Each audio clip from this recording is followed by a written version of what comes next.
In the industrial heart of Depression-era Cleveland, a killer stalked the forgotten neighborhoods with surgical precision. Between 1934 and 1938, dismembered remains appeared throughout the city like grotesque breadcrumbs leading nowhere. The Cleveland torso murderer, as newspapers dubbed the Phantom, left behind a trail of headless bodies and unanswered questions that would haunt investigators for decades. What emerged from the official files suggests something far more disturbing than a simple serial killer. Before we start, hit subscribe to stay connected with mysterious discoveries. It was September 23, 1934, just after dawn broke over the murky waters of Lake Erie. Two young boys searching for driftwood along the shoreline of Euclid Beach made a discovery that would forever change Cleveland's criminal history. Half buried in the sand lay a human torso, cleanly severed at the neck and limbs with what coroners would later describe as surgical precision. The body belonged to a woman in her 20s, though her identity would remain unknown. What struck investigators immediately was the methodical nature of the dismemberment. The cuts were too clean, too practiced for an amateur. Someone with extensive anatomical knowledge had performed this butchery with the skill of a trained surgeon. Detective Peter Murillo arrived at the scene within hours of the discovery. The veteran investigator had seen his share of brutal crimes, but something about this case felt different. The torso showed no signs of struggle, no defensive wounds. The victim appeared to have been sedated or unconscious during the dismemberment process. Over the following months, more pieces of the puzzle began appearing across Cleveland's landscape. A severed head found in a vacant lot on the east side. Arms discovered in a railroad yard. Legs unearthed from a construction site downtown. Each piece bore the same surgical precision, the same methodical approach to human dissection. By the spring of 1935, investigators had connected at least 3 separate victims to what they now recognized as the work of a single killer. The perpetrator seemed to move through the city like a shadow, selecting victims from Cleveland's most vulnerable populations. Drifters, prostitutes, and homeless individuals began disappearing with alarming frequency. The killer's hunting grounds centered around the Flats, Cleveland's industrial valley, where the Cuyahoga River wound through steel mills and chemical plants. This maze of factories and shanties provided perfect cover for someone seeking anonymity. The constant noise of machinery would mask any sounds of struggle or distress. What puzzled investigators most was the killer's apparent medical expertise. Dr. Samuel Gerber, the county coroner, examined each victim with increasing bewilderment. The dismemberment showed knowledge of human anatomy that suggested formal training. Joints were separated with surgical precision. Organs were removed with textbook accuracy. As the body count rose, a disturbing pattern emerged. The killer seemed to be collecting specific body parts while discarding others. Heads were rarely found with their corresponding torsos. Hands often disappeared entirely, making identification nearly impossible. This methodical approach suggested the murders served a purpose beyond simple killing. Detective Murillo began investigating Cleveland's medical community, focusing on doctors, medical students, and hospital staff. The list of suspects grew alarmingly long. Cleveland was home to several medical schools and major hospitals, each employing dozens of individuals with the necessary anatomical knowledge. The investigation took a bizarre turn in the summer of 1936 when a railroad worker discovered something extraordinary in an abandoned boxcar. Hidden beneath rotting floorboards lay a collection of glass jars filled with formaldehyde. Each jar contained human organs preserved with museum-quality precision. The organs showed signs of careful study. Tiny holes suggested they had been injected with various chemicals. Notes written in an unidentifiable script accompanied each specimen. The handwriting appeared to be some form of medical notation, though no expert could decipher the symbols.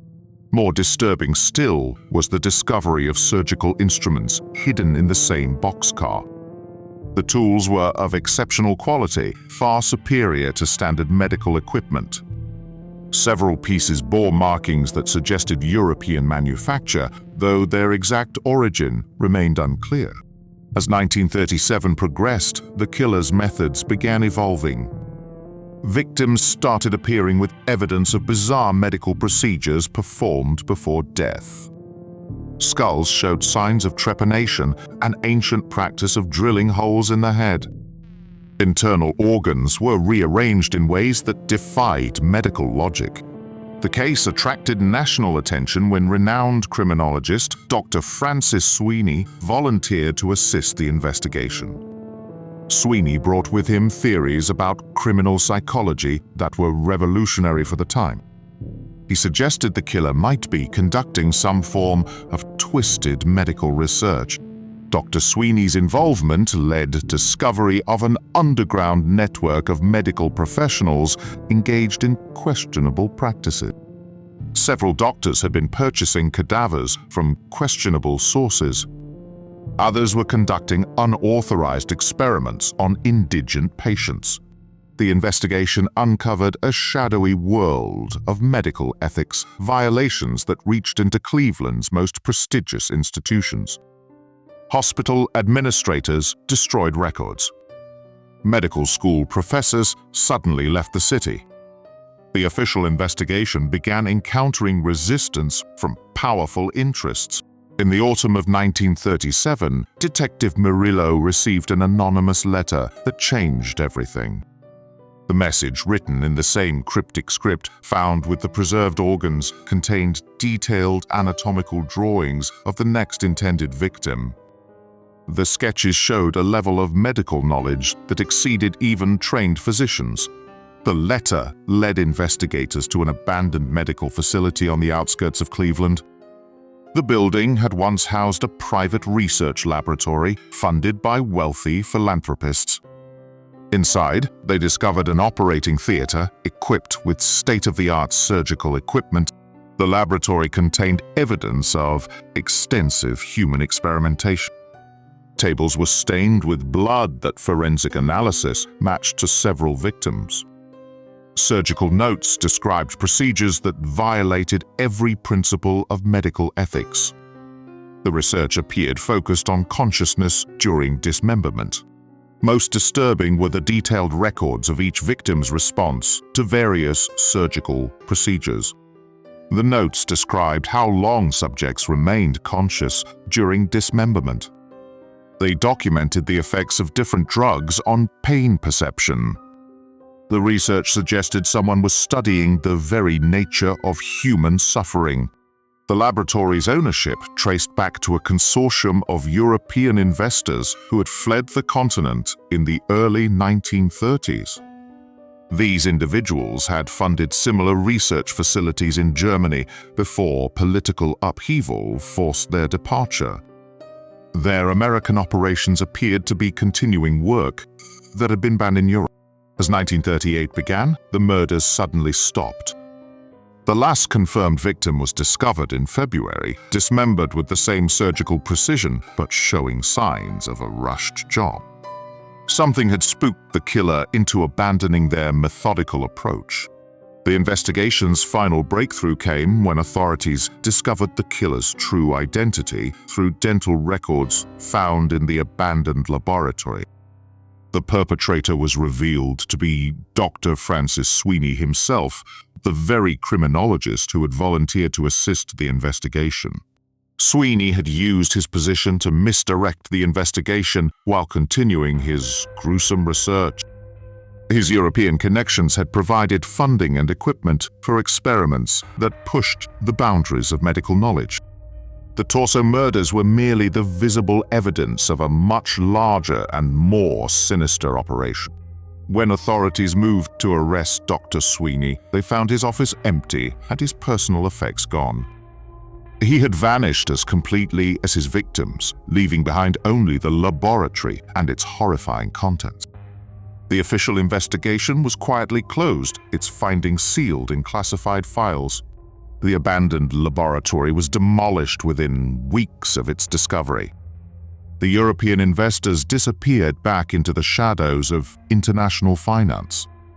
Official records of the research were destroyed, though rumors persist that copies found their way into government archives. Detective Murillo continued investigating the case until his retirement, convinced that Dr. Sweeney had not acted alone.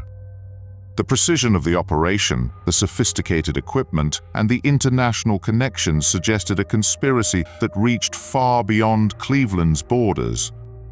What do you think really happened to Dr. Sweeney after he vanished from Cleveland? Subscribe to explore more cases where the official explanation only scratches the surface of a much darker truth.